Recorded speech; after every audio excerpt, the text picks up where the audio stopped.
Been a tough couple months to be a food truck in Denver. You remember that viral video of the city health inspector pouring bleach in a repeat offender's food so the unlicensed truck couldn't sell it?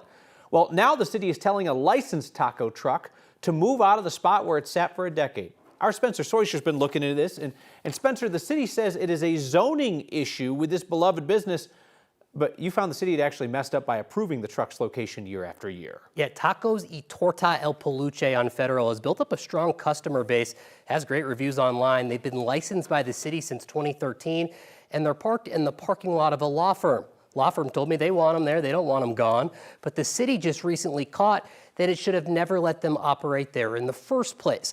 The city says this truck is parked in an area with zoning that does not allow food trucks, and that's not new, but the city didn't catch it in annual renewal applications until recently.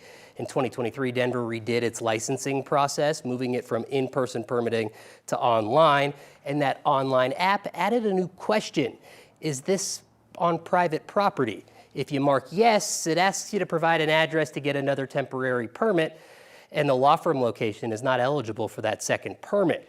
Now that truck owner is worried he may lose more than a decade of clientele at a spot he wouldn't have ever set up in if he knew he couldn't be there.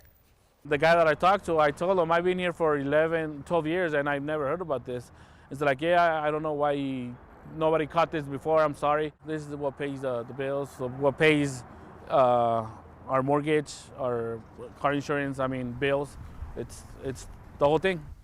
All right, so you might think, all right, you have wheels on that truck, just move up the block or somewhere else on the street. There's a couple of problems with that. The owner says many of the eligible spots are now taken by food trucks that weren't there when they opened a decade ago, and there may be issues at those too. The city told me this afternoon that, quote, a lot more of these scenarios are happening now with this new online system.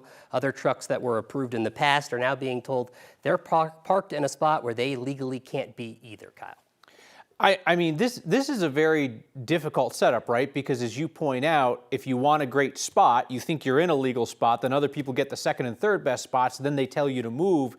You're SOL. I mean, at the end of the day, it looks like this person is being punished for following the rules. Right, they followed the rules. They put down the address that they were supposed to. Had they not done that, who knows if this gets caught. I think they're concerned that that's what's going to happen here. We saw with that Taco Colorado place where the bleach was poured in the food, that the health department and the city couldn't find where they were going at times because they weren't licensed. All right, these guys are licensed. We found them, and now they can't be here. All right, Spencer Soisher, thank you.